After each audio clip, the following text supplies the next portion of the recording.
দুনিয়ার ভিতরে জমিনে চলতে গেলে অহংকার করে চলা যাবে না, কথা বলেন ঠিক কিনা? দুনিয়ার ভিতরে চলতে গেলে নম্রভাবে ভদ্রভাবে চলতে হবে, তাহলে নিজেকে ইমানদার দাবি করা যাবে। আল্লাহ রাব্বুল আলামিন বলেন, যারা আল্লাহর খাঁটি বান্দা হয়ে যায় এই বান্দাদের এক নাম্বার গুণ হলো তারা জমিনে যখন চলে অত্যন্ত বিনয়ী হয়ে চলে। জোরে কোন সুবহানাল্লাহ। ওয়া ইবাদুর রহমানিল্লাযীনা ইয়ামশুনা আলাল আরদি হাওনা ওয়া ইযা খাতাবাহুমুল জাহিলুনা ক্বালু সালামা। আল্লাহু আকবার। আল্লাহ রাব্বুল আলামিন বলেন, আল্লাহর নেককার বান্দা যারা হয় তারা অনর্থক কথা কখনো বলে না। জমিনের ভিতরে যখন তারা চলাফেরা করে বিনয় এবং নম্র হয়ে তারা চলাফেরা করে, ঝগড়াঝাটি করবে না, অনর্থক কথা বলবে না। কোনো মানুষ, মূর্খ মানুষ যদি ঝগড়া করতে চায়, আল্লাহর বান্দা তখন বলে ওয়াইযা খাতাবাহুমুল জাহিলুনা ক্বালু সালামা। যখন তাদের সাথে কেউ মূর্খ ব্যক্তি তর্ক করতে যায় তখন সালাম দিয়ে তারা সে জায়গা থেকে চলে যায়। জোরে কোন সুবহানাল্লাহ। আল্লাহকে যদি পাইতে চান, আল্লাহর নেক বান্দা যদি হইতে চান, আল্লাহর সান্নিধ্য যদি লাভ করতে চান, নিজেকে যদি মুমিন হিসাবে যদি দাঁড় করাইতে চান, আল্লাহ রাব্বুল আলামিন বলেন তাহলে দ্বিতীয় নাম্বার আর একটা কাজ করতে হবে। বলে সে কাজটা কি? আল্লাযীনা ইয়াবিতুনা লিরাব্বিহিম সুজ্জাদাও ওয়া কিয়ামা। আল্লাহু আকবার। আল্লাহ যেন একটা একটা করে আয়াত নাযিল করে আমাদের কানে কানে বিষয়গুলো বুঝিয়ে বুঝিয়ে দিয়ে যাচ্ছে। বান্দারে, যদি নেককার বান্দা যদি তুমি হতে চাও তাহলে রাত্রি জাগরণ করো। রাত্রি জাগরণ করে টেলিভিশন দেখো না, রাত্রি জাগরণ করে স্টার জলসায় কিরণ মারা দেখো না, রাত্রি জাগরণ করে মোবাইলে খারাপ কিছু দেখো না। রাত্রি জাগরণ করো কার জন্য? আসতে বলবেন না, কার জন্য? আল্লাহর জন্য রাত্রি যাপন করো। আল্লাহ রাব্বুল আলামিন বলেন ওয়াল্লাযীনা ইয়াবিতুনা লিরাব্বিহিম। আল্লাহ বলেন তোমাদের প্রভুর জন্য তোমরা রাত্রি জাগরণ করো। শুধু রাত্রি জাগরণ করলে হবে না, আল্লাহ বলেন সুজ্জাদাও ওয়া কিয়ামা।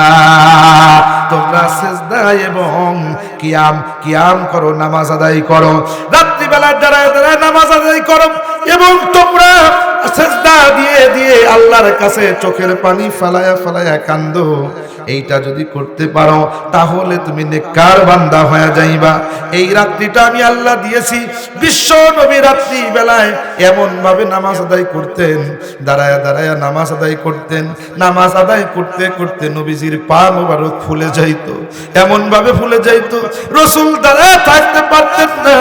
নবীজিকে সাহাবায়ে কেরাম জিজ্ঞাসা করলেন, ইয়া রাসূলুল্লাহ, ইয়া হাবিবাল্লাহ, আপনি যে এত দাঁড়ায়া নামাজ পড়েন, আপনার তো আগের গুনাহ মাফ, পরেও গুনাহ মাফ, আপনার তো কোনো গুনাহ নাই, কি জন্য আপনি এরকম ভাবে সারা রাত জায়গায় জায়গায় নামাজ পড়েন? ও নবী, আপনার পা গুলো তো ফুলে গিয়েছে গো নবী। আবার নবী ডেকে ডেকে বলে, সাহাবায়ে কেরাম, আমি আমার মালিককে ছাড়া এক মুহূর্ত থাকতে পারি না। রাত্রি বেলায় যখন ঘুমে যাই আমার মালিক যেন আমাকে ডাকতে থাকে। আমার মালিকের সাথে কথা বলার জন্য আমি রাসূল নামাজের ভিতরে দাঁড়ায় যাই। জোরে কোন সুবহানাল্লাহ। আমার নবীর আগের গুনাহ মাফ, আমার নবীর পরের গুনাহ মাফ গো। নবীর জীবনে কোনো গুনাহ নাই। এই নবী সারা রাত জাগরণ করে করে যদি আমার নবী তাহাজ্জুদ পড়তে পারে, নফল নামাজ পড়তে পারে, আমি আর আপনি 5 ওয়াক্ত ফরজ নামাজটা পড়তে পারি না। বন্ধুরে, কপালটা পুড়ে গেলে যেই কাজটা হয়, যার নামাজ নাই আমার নবী বলেন তার পরিপূর্ণ ঈমান নাই। যার নামাজ নাই আমার নবী বলেন ওর ঈমানের একটা খুঁটি নাই। আমার নবী বলেন যার নামাজ নাই কিয়ামতের ময়দানে এই লোকটা আল্লাহর কাছে হিসাব দিতে পারবে না। কেননা নবী বলেন আউয়ালু মা ইউহাসাবু বিহিল আবদু ইয়াউমাল কিয়ামাতিস সালাহ। আমার নবী বলেন কিয়ামতের ময়দানে সর্বপ্রথম নামাজের হিসাব নেওয়া হবে। তুমি নামাজ বাদ দিয়া তুমি অন্য কাজ করতেছো যুবক, যদি এই মুহূর্তে তোমার ইন্তেকাল হয়ে যায়, তুমি যদি মারা যাও গো, তোমার কি উপায়টা হবে গো? তোমার ব্যবসাটা পড়ে থাকবে তোমার জায়গায়, তোমার কাজকর্ম পড়ে থাকবে তোমার জায়গায়, তোমার টাকা সম্পদ সবকিছু পড়ে থাকবে তোমার জায়গায়, কিন্তু অন্ধকার কবরে তুমি চলে যাইবা। কি উপায় হবে? আল্লাহর কাছে তুমি কি হিসাব দিবা? একটু চিন্তা করে দেখো, কথা কোন ঠিক কিনা? সেই জন্য আমার বন্ধুগণ, আমার নবী নামাজ ছাড়ে না, আর নবীর কিছু উম্মত আছে নামাজ পড়ে না, কথা কোন ঠিক কিনা? আমার বন্ধুগণ, আমার যেই মুসলমান নামাজ পড়ে না ওর জীবনে পেরেশানি কখনো দূর হবে না। নবী বলেন যারা নামাজ পড়ে ওদের অন্তরের ভিতরে শান্তি ঢেলে দেন কে? আসতে বলবেন না কে? শান্তি ঢেলে দেন আল্লাহ। যারা সঠিকভাবে নামাজ আদায় করতে পারে ওই লোকটা হতে পারে দরিদ্র, ওই লোকটা হতে পারে গরিব, কিন্তু তার অন্তরের ভিতরে এমন শান্তি আমার আল্লাহ দিবে গো, এই শান্তির কারণে লোকটার ভিতরে কেমন যেন সুখ সুখ অনুভব হয়। এই লোকটার ভিতরে তেমন পেরেশানি থাকে না, কেননা শান্তি তো আলাদা জিনিস। দুনিয়ার মার্কেটে শান্তি কখনো কিনে পাওয়া যায় না, শান্তি যিনি দেন তিনি কে? শান্তি দেওয়ার মালিক হলো আমার আল্লাহ। আমার বন্ধুগণ, গভীরভাবে লক্ষ্য করবেন, এই নামাজ যারা মজা পাইছে তারা এই নামাজটা কখনো ছাড়তে চায় না। রাসূলের সাহাবী হযরতে খুবাইব রাদিয়াল্লাহু তাআলা আনহু, তিনি রাসূলের আদেশে একটা জায়গায় যাইতেছিলেন, হঠাৎ করে সাহাবায়ে কেরামকে নিয়ে যাইতেছিলেন কোরআন শিক্ষা দেওয়ার জন্য, দ্বীন শিক্ষা দেওয়ার জন্য যাইতেছিলেন গো। কাফেরেরা খুবাইব রাদিয়াল্লাহু তাআলা আনহুকে বন্দি করে নিয়ে গেল। বন্দি করে নিয়ে যাওয়ার পরে খুবাইবকে নিয়ে গেল, চতুর্দিকে কাফেরেরা ঘিরে ফেলল। খুবাইবকে ডেকে ডেকে বলতেছে, ও খুবাইব, মুসলমানদের সাথে চরম বিরোধিতা, চরম শত্রুতা আমাদের সাথে। খুবাইব রে শুনে রাখো, এই মুহূর্তে তোমাকে হত্যা করে ফেলবো। ও খুবাইব, এই মুহূর্তে তোমাকে হত্যা করব, তোমার কি অনুভূতি? মিষ্টি হাসি দিয়া কয়, মুমিনেরা কখনো মৃত্যুকে ভয় পায় না, কেননা মৃত্যুর পরেই মুমিনের জন্য রয়েছে জান্নাত। সুবহানাল্লাহ। আল্লাহ রাসূল বলেছেন তুহফাতুল মুমিনিন আল মাউত, মুমিনের জন্য মৃত্যু হলো উপহার স্বরূপ। আপনারা বলুন, কাউকে যদি উপহার দেওয়া হয় সে কি রাগ করে? উপহার পাইলে কি রাগ করে? উপহারে কেউ রাগ করে না, উপহার পাইলে খুশি হয়। তো মৃত্যু পাইলে মুমিন কখনো নারাজ হতে পারে না। মৃত্যু হলো উপহার স্বরূপ, কারণ মৃত্যু যখন আসবে মৃত্যুর পরেই রয়েছে জান্নাত। জোরে কোন সুবহানাল্লাহ। মৃত্যুকে ভয় পায় কারা? যারা জালেম। মৃত্যুকে ভয় পায় কারা? যারা কাফের। মৃত্যুকে ভয় পায় কারা? যারা অমুসলিম। মৃত্যুকে ভয় পায় কারা? যারা গুনাহ করতে করতে অন্তরকে জঙ্গার ধরে ফেলেছে, মৃত্যুর পরে জাহান্নাম তারা। কথা কোন ঠিক কিনা? সাহাবায়ে কেরাম তারা মৃত্যুকে কখনো ভয় পাননি, কারণ তারা মৃত্যুকে এই হিসাবে ভয় পেয়েছেন যে মৃত্যুর পরে হবে কি, আমাদের উপায় কি হবে, আমল দিয়ে কি করতেছি, এই জন্য ভয় পাইতেন। কিন্তু মরে যাব ইসলামের জন্য, আমরা ঈমানের পরিবর্তে মৃত্যুকে বাদ দিয়ে আমরা জীবন ভিক্ষা চাবো, এটা তারা কখনো মেনে নিতেন না। তারা জানেন যে জীবন যায় যাক, কিন্তু ঈমান দেব না। খুবাইব রাদিয়াল্লাহু তাআলা আমাকে বললেন, হে খুবাইব, হে খুবাইব, তুমি যদি বলো যে বিশ্বনবীকে গালি দেব অথবা ঈমান থেকে বিচ্যুত হয়ে যাব, ঈমান ছেড়ে দেব, তাহলে আমরা তোমাকে ছেড়ে দেব। খুবাইব মৃত্যু মুস্কি হাসি দিয়া কয়, মৃত্যুর দেখাই আমাকে ঈমানের ভয় দেখাইতেছো, মৃত্যুর ভয় দেখাইতেছো ঈমানের পরিবর্তে। শুনে রাখো, জানো না আমার রাসূলকে কত ভালোবাসি, আমাদের জীবনের চাইতে হাজার গুণ আমার নবীকে বেশি ভালোবাসি। চিল্লায়া বলুন সুবহানাল্লাহ। জীবন দিতে রাজি, একবার কেন 1000 বার জীবন দেব, কিন্তু ঈমান বিলিয়ে দিতে রাজি না। আমার বন্ধুগণ, ঈমানের কত দাম, ঈমানের কত দাম, ঈমানের মর্যাদাটা আমরা বুঝলাম না। এই যে বর্তমান সময়ে একটা বিষয় ট্রেন্ডিং চলতেছে, আমি বিষয়টা নিয়ে আলোচনা করতাম না, কিন্তু কথাটা বলি, ইমানের প্রসঙ্গ যেহেতু এসে গেছে। অনেক মানুষ এই বাউলের পক্ষ নিয়ে নিজের ইমান থেকে বেঈমান হয়ে যাচ্ছে।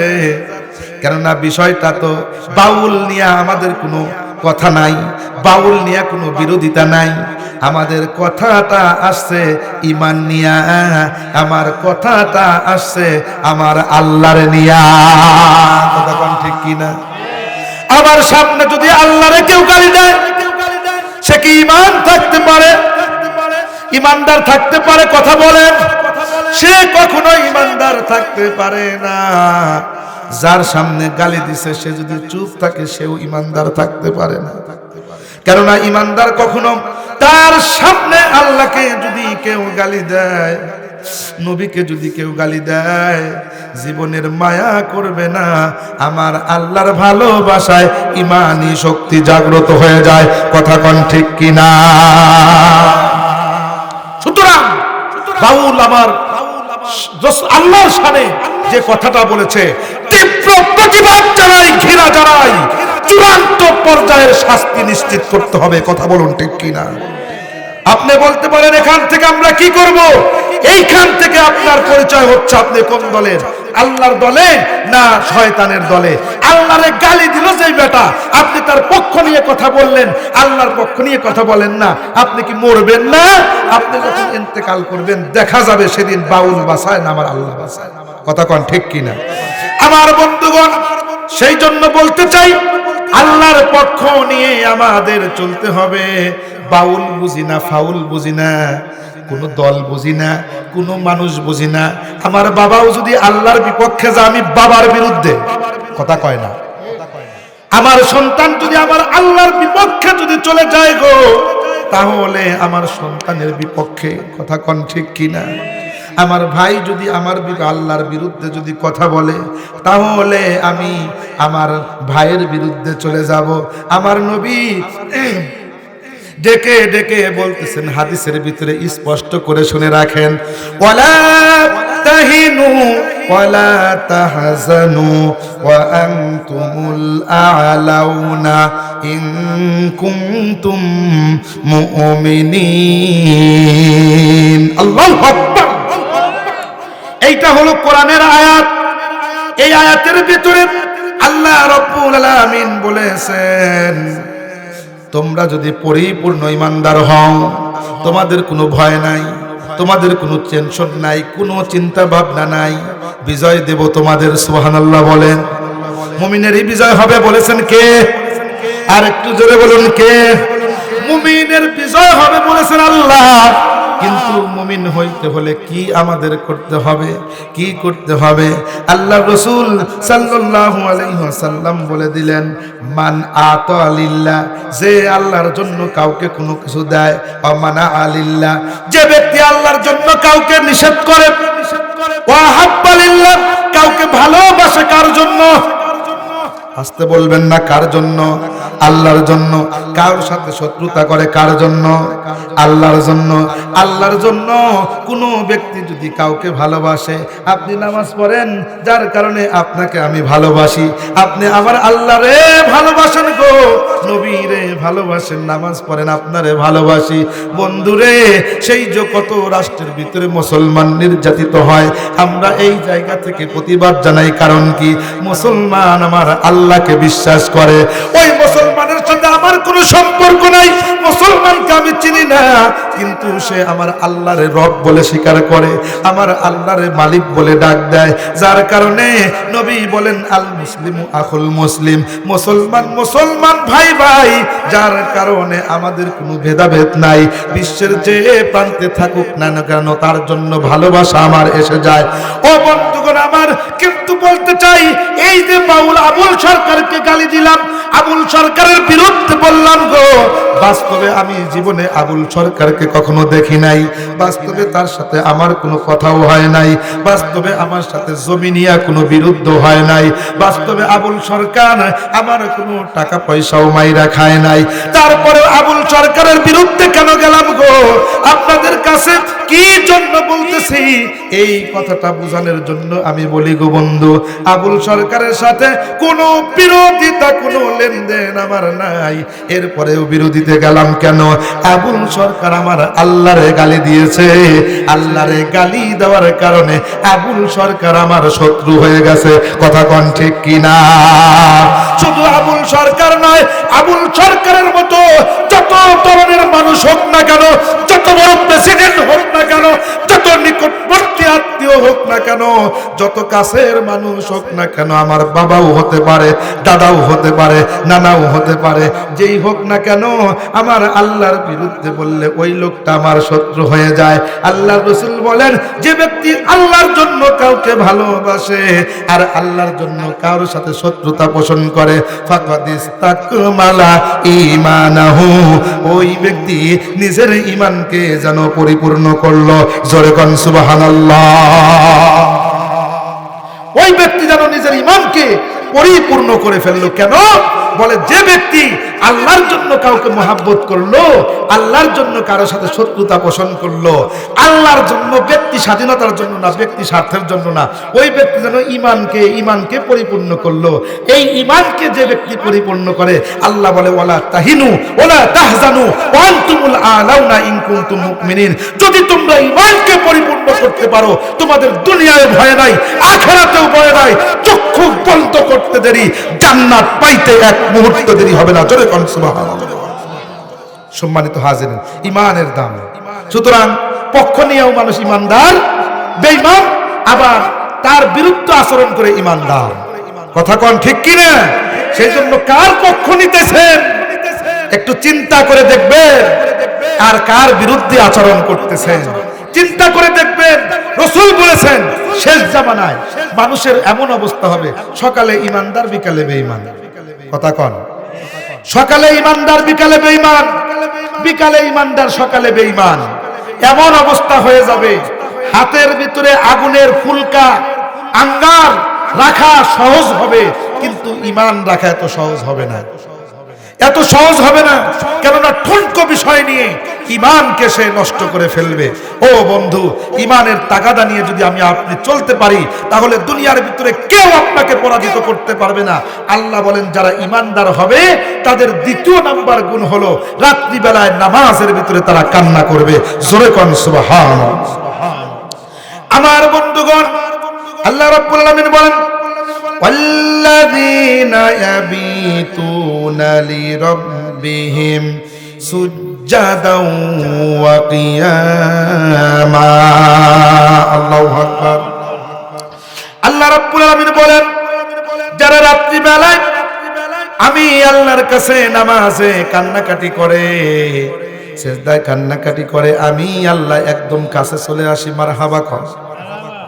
তার সিজদার জায়গায় আমি আল্লাহ কুদরতি ভাবে হাতটা দিয়া আমি আল্লাহ বলতে থাকি, বান্দা আর কান্না করিস না, আমি আল্লাহ রব্বুল আলামিন তোমার জীবনের সমস্ত গুনাহগুলো মাফ করে দিলাম। আল্লাহর বান্দা যখন মুনাজাতে হাতটা উঠায়া দিল নামাজ শেষ করে, জাহান্নামের কথা চিন্তা করে আল্লাহর বান্দা যখন পড়তে থাকে, আল্লাহ রাব্বুল আলামিন বলেন, মুনাজাতে আমার কাছে বলো, ওয়াল্লাযীনা ইয়াকুলুনা রাব্বানা সরিফ আন্না আযাব জাহান্নাম ইন্না আযাবাহা কানা গরামা ইন্নাহা সাআত মুস্তাকররাও ওয়া মুকামা। জোরে জোরে বলুন আল্লাহু আকবার। এই ব্যক্তি মুনাজাত করে আল্লাহর কাছে চোখের পানি ফেলায় বলে, রব্বানা সরিফ আন্না, আয় আমাদের প্রভু, আপনি আমাদের থেকে হটায়া নেন, দূর করে নেন আযাব জাহান্নাম, জাহান্নামের আগুন অত্যন্ত কঠিন আগুন রে মাওলা, এই আগুনটা সহ্য করতে পারবো না রে মালিক, এই আগুন থেকে আপনি আমাদেরকে হেফাজত করেন রে মালিক। বান্দা যখন কাঁদতে থাকে, আল্লাহ এই জাহান্নামের আগুন সহ্য করার মতো নয়। জিবরাইল আমিন যখন জাহান্নাম প্রদর্শন করলেন, জাহান্নামটা ঘুরে ঘুরে দেখলেন, আল্লাহর কাছে ডেকে বলে, মালিক রে, যে ব্যক্তি জাহান্নাম একবার দেখবে জীবনে জাহান্নামের কথা কল্পনাও করবে না। অনেক বন্ধু এমন আছে যাদেরকে নামাজের কথা বললে পরে, রোজার কথা বললে পরে যদি বলি, ভাই রে নামাজ যদি না পড়েন জাহান্নামে চলে যাবেন, বলে জাহান্নামে যাই, জামু, অসুবিধা নাই, নাউজুবিল্লাহ বলেন। বন্ধুরে, জাহান্নাম এমন কঠিন জিনিস আপনি জীবনে যান নাই, যার কারণে ওই জাহান্নামের ভিতরে আপনি যাইতে চান। আল্লাহর রসুলকে ফেরেশতা জিবরাইল আমিন ডেকে ডেকে বলেন, নবী গো, আপনার উম্মতদেরকে বলে দেন, এই জাহান্নাম যারা একবার দেখবে, ভয়াবহ শাস্তি দেখার কারণে জাহান্নামের কথা তারা কখনো চিন্তাও করতে পারবে না। বন্ধুগণ আমার, আপনাদেরকে বুঝানোর জন্য বলি, আপনি যদি দুনিয়ার আগুনের ভিতরে একবার হাত দেন গো, একবার হাত দেওয়ার পরে যদি হাতটা পুড়ে যায়, দ্বিতীয়বার যদি আপনাকে বলি 5,000 টাকা দেব, হাত দেন, দিবেন কি? হাত দিবেন না। কারণ কি? আপনি জানেন আগুনের নির্মমতা কেমন। ছোট্টবেলায় দেখতাম অনেক ছোট্ট ছোট্ট বাচ্চারা পানির ভিতরে নামার জন্য চেষ্টা করে, পানির ভিতরে নামে, কেননা তারা পানির মজাটা বোঝে, সাজাটা বোঝে না। পানির ভিতরে নামলো, নাইমা সাঁতরাচ্ছে, সাঁতার তো জানে না, লাফালাফি করতেছে, এটা মজা মনে করছে। বারবার বাবা এসে তাকে উঠায় দেয়, ওঠো ওঠো ওঠো, উঠতে চায় না, কান্নাকাটি করে। আবার ওঠার পরে বাবা যখন চলে যায়, আবার পানির ভিতরে আইসা নামে, আবার যখন উঠানো হয় আবার গোপনে এসে নামে। কিন্তু এই সন্তানটা হঠাৎ করে একটু গভীর পানির ভিতরে পড়ে গেল, একটু পানি খাইলো, পানি খায়া অত্যন্ত কষ্টটা অনুভব করলো, এখন মারা যাবে। হঠাৎ করে একটা লোক এসে তাকে উঠাইয়া দিল। পানির থেকে ওঠানোর পরে বাবা যখন গোসল করার জন্য আসছে, বাবা সন্তানটাকে পরের দিন বলতে চাইছো তোমাকে গোসল করা দেই। ছেলেটা কান্না আরম্ভ করছে, পানিতে নামবে না। কেন নামবে না? প্রথমে পানিকে আনন্দ মনে করছে, কিন্তু পানির ভিতরে পড়ার পর বুঝছে এই জায়গাটা আরামের জায়গা না, পানি খেয়ে আমার জীবনটা শেষ হতে ছিল। বন্ধুরে, ওই সন্তানটা পানির ধারের কাছে আর যায় না। আপনারা দেখবেন বিভিন্ন জায়গার ভিতরে বন্ধুগণ আমার, কুকুরকে কারেন্টের শক দেওয়া হয়, দেখছেন কিনা?